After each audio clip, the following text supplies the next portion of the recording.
Hi friends, అందరికీ నమస్కారం. మీరందరూ ఎంతగానో ఇష్టపడే బ్రహ్మముడి సీరియల్ ఈరోజు ఎపిసోడ్లో ఏం జరిగిందో పూసగుచ్చినట్టు ఇంకాస్త డ్రామా జోడించి మీకోసం తీసుకువచ్చాను. తల్లి ప్రేమకు దూరమైన రాజ్ ఎట్టకేలకు అమ్మమ్మ ఒడిలో సేద తీరుతుంటే చూసి తట్టుకోలేకపోయిన రేవతి కన్నీళ్లు పెట్టుకుంది. ఆ ముసుగు వెనుక ఉన్నది రేవతి అని కనిపెట్టడానికి రుద్రాణి వేసిన ప్లాన్ ఫలించిందా? కావ్య, రాజ్ ఆడుతున్న ఈ నాటకం బట్టబేలు అయ్యే సమయం దగ్గర పడిందా? అందరి ముందు కావ్య సిగ్గుల మొగ్గై రాజ్కి గోరుముద్ద తినిపించిన ఆ అద్భుతమైన ఘట్టం ఎలా సాగింది? అసలు ఈరోజు ఎపిసోడ్లో ఉత్కంఠకు, ప్రేమకు, పంతానికి మధ్య జరిగిన ఈ కథలో ఏం జరగబోతోంది? ఈరోజు ఎపిసోడ్ చాలా అంటే చాలా రసవత్తరంగా, ఎమోషనల్గా ఉండబోతోంది. పూర్తి వివరాల్లోకి వెళ్లే ముందు ఈ వీడియోకి ఇప్పుడే ఒక లైక్ కొట్టేయండి.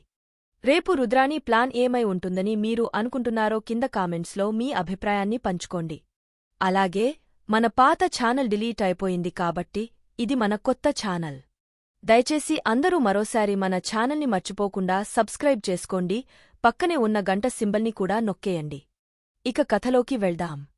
ఆ పెద్ద డైనింగ్ టేబుల్ చుట్టూ దుగ్గరాల కుటుంబ సభ్యులందరూ కూర్చుని భోజనం చేస్తున్నారు. నవ్వులు, మాటలతో ఆ హాల్ అంతా సందడిగా ఉంది. కాని ఆ సందడి మధ్యలో ఒక తల్లి హృదయం మాత్రం అగ్నిపర్వతంలా కుమిలిపోతోంది. తన కన్న కొడుకు, ఇన్నాళ్లు తల్లి ప్రేమ అంటే ఏంటో తెలియని రాజ్, తన అమ్మమ్మ ఒళ్ళో అమ్మమ్మ ప్రేమలో చిన్న పిల్లాడిలా మారిపోయి గోరుముద్దలు తింటున్న దృశ్యం రేవతి కళ్లకు కట్టినట్టు ఉంది. ప్రతి ముద్దలోనూ రాజ్ ముఖంలో కనిపిస్తున్న ఆ అనిర్వచనీయమైన ఆనందం, ఆతృప్తి. ముసుగులో ఉన్న రేవతి గుండెను వేల సూదులతో పొడిచినట్టుగా ఉన్నాయి. ఈ ఆనందాన్ని ఇన్ని రోజులు నా కొడుక్కి దూరం చేసింది నేనేనా? నేను చేసిన ఒకే ఒక్క తప్పుకి నా బిడ్డకు ఈ అపురూపమైన ప్రేమను దూరం చేశానా? అన్న అపరాధభావన ఆమెను క్షణక్షణం దహించివేస్తోంది. కళ్లలో నీళ్లు ఉబికి వస్తుంటే వాటిని ఆపుకోవడానికి ఆమె పడుతున్న ఆవేదన వర్ణనాతీతం. ఎక్కడ అందరి ముందు తన కన్నీళ్లు బయటపడి తన నాటకం రట్టయిపోతుందో అన్న భయంతో ఆ తల్లి మనస్సు విలవిల్లాడిపోయింది. ఇక అక్కడ ఒక్క క్షణం కూడా ఉండలేక గబగబా బయటకు వచ్చేసింది. బయట చీకట్లో ఒంటరిగా నిలబడి తనలో తానే కుమిలిపోతూ ఏడుస్తున్న రేవతిని చూసి కావ్య మనసు ద్రవించిపోయింది. అయ్యో, అత్తయ్యగారు ఎంత బాధపడుతున్నారో అని అనుకుంటూ నెమ్మదిగా ఆమె దగ్గరకు వెళ్ళింది. అత్తయ్యగారు అని ప్రేమగా పిలిచింది. కావ్యను చూడగానే రేవతి ఆపుకున్న దూహకమంతా కట్టలు తెంచుకుంది. చూశావా కావ్య, ఇన్ని రోజులు నా కొడుకు బంధువులు ఎవరూ లేరా అంటే సమాధానం చెప్పలేకపోయేదాన్ని. కాని ఈరోజు వాడు అమ్మమ్మను అంత ప్రేమగా దగ్గరకు తీసుకుని ఒళ్ళో కూర్చోబెట్టించుకుని తింటుంటే నా కళ్ళు ఆనందంతో నిండిపోయాయి. కాని నా గుండె మాత్రం బాధతో బరువెక్కిపోయింది. ఆ ప్రేమను నేను ఇవ్వలేకపోయానే అన్న బాధ తట్టుకోలేకపోయాను. అందుకే ఏడ్చేశాను. అక్కడే ఉంటే దొరికిపోతానేమో అని భయంతో బయటకు వచ్చేశాను అని తన ఆవేదనను వెళ్లగక్కింది. దానికి కావ్య, ఇప్పుడు అంతా బాగుంది కదండి. రాజ్గారు సంతోషంగా ఉన్నారు కదా, ఇంకెందుకు బాధపడతారు? మీరు ధైర్యంగా ఉండాలి, రండి అని ఓదారుస్తుంది. కాని రేవతి, నీకు తెలీదు కావ్యా, నేను పడ్డ బాధ. నా కొడుకు ఇంత ప్రేమకు దూరమవ్వడానికి నేనే కారణం. నా కడుపు తరుక్కుపోతోంది అంటుంది. సరిగ్గా అప్పుడే రాజ్ అక్కడికి వస్తాడు. తల్లి కన్నీళ్లు చూడలేక ఆ వాతావరణాన్ని తేలికపరచడానికి, అక్కడుంటే నువ్వొక్కదానివే దొరికిపోతావు, కాని ఇక్కడుంటే మన ముగ్గురం దొరికిపోతాం అని ఓ చిన్న జోక్ వేస్తాడు. ఆ మాటకు అంతటి బాధలోనూ రేవతి పెదాలపై ఓ చిరునవ్వు పూస్తుంది. అది మా అక్క అంటే. ఎప్పుడూ ఇలాగే నవ్వుతూ ఉండాలి. పద వెళ్దాం అని తల్లిని, భార్యను తీసుకుని లోపలికి వెళ్తాడు రాజ్. ఇక లోపల మన రాహుల్ పరిస్థితి అయితే మరీ దారుణం. అందరికీ వడ్డిస్తూ పాపం నడుం పట్టుకుపోయి, అమ్మోయ్, ఈ పెళ్ళికొడుకు బంధువులకు సేవ చేయడం కంటే నరకం ఇంకోటి లేదు. వీళ్ల ఆకలికి అంతమే లేదా అని మనస్లో తిట్టుకుంటూ ఉంటాడు. వీళ్ళు ముగ్గురు లోపలికి రావడం చూసిన అపర్ణ, ఏమైంది రాధా అని అమాయకంగా అడుగుతుంది. వెంటనే కావ్య, వాళ్ల అమ్మ గుర్తొచ్చిందంట అత్తయ్య అని కవర్ చేస్తుంది. అంతే, పుండు మీద కారం చల్లినట్టు అక్కడే ఉన్న రుద్రానికి అలుసొచ్చింది. ఆమె అనుమానపు చూపులు సూదుల్లా గుచ్చుకుంటున్నాయి. ఓహో, వాళ్ల అమ్మ గుర్తొచ్చిందా? ఏంటి, వాళ్ల అమ్మతో ఉండటం లేదా? మరి ఎక్కడ ఉంటుంది? సొంత అమ్మని ఎందుకు మిస్ అవుతుంది? అంటూ ఒకదాని తర్వాత ఒకటి ప్రశ్నల వర్షం కురిపించడం మొదలుపెట్టింది. వామ్మో, రుద్రాణిని చూస్తుంటే సీబీఐ ఆఫీసర్ కూడా బలాదూర్ అనిపిస్తుంది కదా ఫ్రెండ్స్?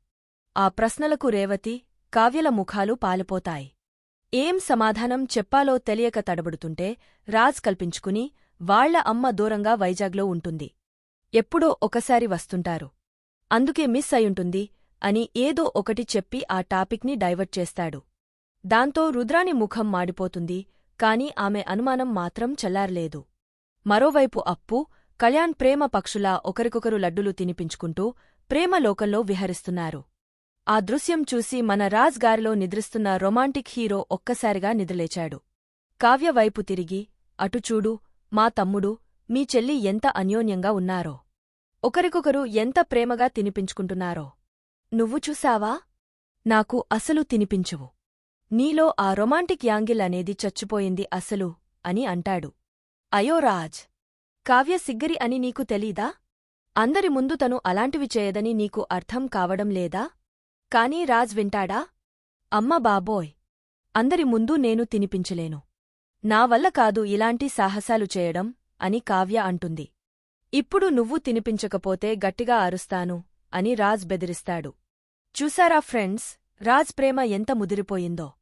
వాళ్ళిద్దరి మధ్య జరుగుతున్న ఈ ప్రేమ సంభాషణ గుసగుసలు అనుకుంటున్నారు కాని అది అందరికీ స్పష్టంగా వినిపిస్తోంది. వెంటనే సీతారామయ్య గారు, రే మనవడా, నువ్వు అరవాల్సిన అవసరం లేదు. మీరు మాట్లాడుకుంటుంటే అందరికీ వినిపిస్తోందిలే అని అంటారు. దాంతో రాజ్, కావ్య షాక్ అవుతారు. ఏంటి, అందరికీ వినిపించిందా? మొత్తం విన్నారా? అని రాజ్ కంగారుగా అడుగుతాడు. మొత్తం వినేశాం. ముందు నువ్వు తినిపించమ్మా, వాడికి కాస్త లడ్డూ ముక్కపెట్టు. లేదంటే వాడు తినడు, మమ్మల్ని తిననివ్వడు అని సీతారామయ్య గారు అనడంతో కావ్య సిగ్గుతో ముడుచుకుపోతుంది. సర్లేమ్మా, మేమందరం కళ్ళు మూసుకుంటాం, నువ్వు సిగ్గు పడకుండా తినిపించేసెయ్ అని తాతగారు అనడంతో ఇంట్లో వాళ్లందరూ సరదాగా కళ్ళు మూసుకుంటారు. ఇక తప్పనిసరి పరిస్థితుల్లో కావ్య సిగ్గుపడుతూనే రాజ్కి ప్రేమగా లడ్డూ తినిపిస్తుంది. అయిపోయిందా? అని అందరూ అడగ్గానే అయిపోయింది అని చెప్పడంతో అందరూ కళ్ళు తెరుస్తారు. ఆ దృశ్యం చూసి అందరూ ముసిముసిగా నవ్వుకుంటారు. ఈ ప్రేమాయణం ఇలా సాగుతుంటే మన villain of the serial Rudrani తన కొడుకు రాహుల్తో కలిసి ఓ చీప్ ప్లాన్ వేస్తుంది. అమ్మా, మెల్లగా నీళ్లు పోస్తున్నట్లు నటించి ఆమె మీద పోసేయ్. అప్పుడు ముసుగు తీయిస్తాను చూడు అని రాహుల్ సలహా ఇస్తాడు. వెంటనే రుద్రాణి రేవతి దగ్గరికి వచ్చి కావాలనే ఆమె చీరపైన గ్లాసులోని నీళ్లు ఒంపేస్తుంది. అయ్యో, సరి అండి. కాలు జారింది, అందుకే నీళ్లు పడ్డాయి అంటూ మొసలి కన్నీరు కారుస్తుంది. ఇప్పుడు మీరు ఇలా తడి బట్టలతో ఎలా భోజనం చేస్తారు? రండి, ముసుగు తీయండి, ఇక్కడ ఎవరూ లేరు. మేమంతా మనవాళ్లమే కదా అని బలవంతం చేస్తూ ముసుగు తీయబోతుంది. రేవతి, వద్దండి, పర్లేదు అని అంటున్నా వినకుండా రుద్రాణి తన ప్రయత్నం మానదు. సరిగ్గా అప్పుడే మన రియల్ హీరోయిన్ అపర్ణ ఎంట్రీ ఇచ్చింది. రుద్రాణి అని గట్టిగా ఒక్క అరుపు. ఆ అరుపుకు రుద్రాణి గుండె జారిపోయి ఉంటుంది. తను పర్లేదని చెబుతుంటే నువ్వెందుకు బలవంతం చేయడం? అని గద్దిస్తుంది. తర్వాత, అమ్మా రాధా, నీకు ఇబ్బందిగా ఉంటే వెళ్ళి ఫ్రెష్ అయ్యిరా అని రేవతిని లోపలికి పంపించేస్తుంది. ఇక ఇంద్రాదేవి అయితే రుద్రాణికి అక్కడే క్లాస్ పీకుతుంది. ఇటు రావే, నాకొక అప్పడం వెయ్యి. వేశాక ఇక్కడే నిలబడు, ఎక్కడికి వెళ్లకు అని పనిష్మెంట్ ఇస్తుంది. భలే జరిగింది కదూ ఫ్రెండ్స్? రుద్రాణి మాత్రం, నువ్వు ఇప్పుడు తప్పించుకున్నా సాయంత్రం ప్రోగ్రాంలో తప్పించుకోలేవులే అని మనసులో కుట్ర పన్నుతుంది. భోజనాలు అయ్యాక అప్పు, కళ్యాణ్ ఒంటరిగా మాట్లాడుకుంటూ ఉంటారు. అప్పు బాధగా ఉండటం చూసి కళ్యాణ్, ఏమైంది? అని అడుగుతాడు. మా అక్క గురించి ఆలోచిస్తుంటే బాధగా ఉంది. ఆ కడుపు తనది కాదని తెలిస్తే తట్టుకోలేదు అని అంటుంది. ఇంతలో కావ్య మజ్జిగ గ్లాస్ పట్టుకుని వస్తుంది. అన్నయ్య కోసం వెతుకుతూ రాజ్ దగ్గరికి వెళ్తుంది. ఫోన్లో లీనమైపోయిన రాజ్ కావ్యను అస్సలు పట్టించుకోడు. విసుగొచ్చిన కావ్య, మజ్జిగ అని గట్టిగా అరుస్తుంది. ఏంటి అలా అరుస్తున్నావు? అని రాజ్ విసుక్కుంటాడు. మజ్జిగ తీసుకోండి అని కావ్య ఇవ్వగా రాజ్ గ్లాస్ తీసుకుని ఒకే గుక్కలో మొత్తం తాగేస్తాడు. ఏంటి, మొత్తం తాగేశారా? కొంచెం నాకైనా మిగల్చాలనే ఆలోచన లేదా? అని కావ్య అలిగినట్టు అంటుంది. దానికి రాజ్, ఏంటి, శోభనం గదిలో పాలు మిగిలించినట్లు మిగిలించాలనుకున్నావా? అని వెటకారంగా అంటాడు. ఈయనలో కొంచెం కూడా రొమాంటిక్ యాంగిల్స్ లేవు అని కావ్య మనసులో అనుకుంటుంది. పాపం కావ్య మనసు నొచ్చుకుని వెనుదిరిగి వెళ్తుంటే మెట్లమీద కాలు జారి అయ్యో కింద పడిపోబోయింది. కాని మన హీరో ఉన్నాడుగా, కరెక్ట్ టైంకి వచ్చి తన రాణిని గట్టిగా పట్టుకున్నాడు. అప్పుడు చూడాలి రాజ్ కంగారు, అతని కళ్లలో భయం. ఏంటి కావ్యా, నీకు కాస్తైనా జాగ్రత్త లేదా? ఇలా చేస్తే ఎలా? చూడు, ఇంకొంచెమైతే ఏమయ్యేదో. కడుపులో నా బిడ్డ పెరుగుతోంది అని ప్రాణం పోయినంత పనిచేస్తాడు. ఆ మాటలకు కావ్య కళ్లలో నీళ్లు తిరుగుతాయి. అతని చేతుల్లో భద్రంగా ఉంటూ ఏమీ జరగనివ్వనండి. కడుపులో పెరుగుతున్నది మీ బిడ్డ మాత్రమే కాదు, నా బిడ్డ కూడా. మన బిడ్డను నేను నా ప్రాణం పెట్టి మరీ జాగ్రత్తగా చూసుకుంటున్నాను. ఏమీ కాదులేండి అని ఎంతో ఎమోషనల్గా అంటుంది. వామ్మో, ఎంత ఎమోషనల్ సీన్! ఈ సీన్ చూసి కంటతడి పెట్టని వారు ఉండరు. వాళ్లు వెళ్ళిపోయాక ఇదంతా చూసిన అప్పు, చూశావా, ఆ బిడ్డను మా అక్క ఎంత ప్రాణంగా చూసుకుంటుందో. ఆ బిడ్డ తనది కాదని తెలిస్తే ఏమైపోతుందో అని కన్నీళ్లు పెట్టుకుంటుంది. కళ్యాణ్ ఆమెను ఓదారుస్తాడు.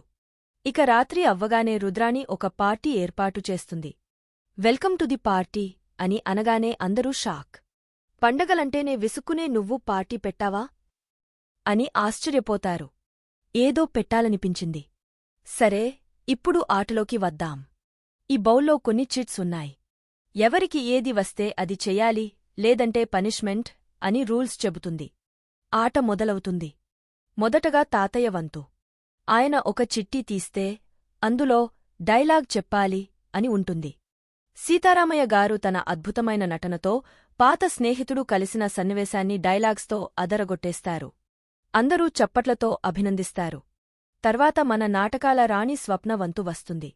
ఆమె తీసిన చిట్టిలో భర్త అలిగితే భార్య బుజ్జగించాలి అని ఉంటుంది. అది చూడగానే స్వప్న, అమ్మో, వీడు అలిగితే నేను బుజ్జగించాలా? ఛస్, నేను చేయను అంటుంది. కాని రుద్రాణి ఆ చిట్టి లాక్కుని కావాలనే దాన్ని రివర్స్ చేసి భార్య అలిగితే భర్త బుజ్జగించాలి అని గట్టిగా చదువుతుంది. స్వప్న, లేదు లేదు, అందులో అలా లేదు అని వాదిస్తుంది. ఇంద్రాదేవికి చూపిస్తే ఆమె కూడా స్వప్నకే సపోర్ట్ చేస్తూ రుద్రాణికి వ్యతిరేకంగా అందులో ఉన్న దానికి రివర్స్గా చదువుతుంది. పాపం రుద్రాణి ప్లాన్ మళ్లీ ఫెయిల్. ఇక తప్పక రాహుల్ స్వప్నను బుజ్జగించే సీన్ మొదలవుతుంది. సాంగ్ ప్లీజ్ అని స్వప్న అనగానే సాంగ్ ప్లే అవుతుంది. రాహుల్ ఎంత కష్టంగా, ఇష్టం లేనట్టుగా ముఖం మార్చుకుని స్వప్నను బుజ్జగిస్తుంటే అందరూ నవ్వుకుంటారు. ఇలా రాహుల్ స్వప్నను బుజ్జగిస్తుండగా ఈరోజు ఎపిసోడ్ ముగిసింది. మరి తర్వాతి చిట్టి ఎవరి పేరు మీద వస్తుంది? రుద్రాణి తన తర్వాతి ప్లాన్లో భాగంగా రాధా అలియాస్ రేవతిని టార్గెట్ చేస్తుందా? ఆ ఆటలో ముసుగులో ఉన్నది రేవతి అని అందరికీ తెలిసిపోతుందా? రాజ్, కావ్యల ప్రేమకథలో ఇంకెన్ని మలుపులు రానున్నాయి?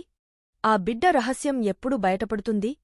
ఇవన్నీ తెలుసుకోవాలంటే మనం రేపటి ఎపిసోడ్ వరకు ఆగాల్సిందే. రేపటి ఎపిసోడ్ అప్డేట్ మీ ఫోన్కి నోటిఫికేషన్గా రావాలంటే మీరు చేయాల్సింది ఒక్కటే. ఈ వీడియోని లైక్ చేయండి, మీ ఫ్రెండ్స్తో షేర్ చేసుకోండి, ముఖ్యంగా మన ఛానల్ని సబ్స్క్రైబ్ చేసుకుని పక్కనే ఉన్న గంట సింబల్ని ఆల్లో పెట్టుకోండి. మరో అద్భుతమైన ఎపిసోడ్ విశ్లేషణతో రేపు మళ్లీ కలుద్దాం. Thank you for watching.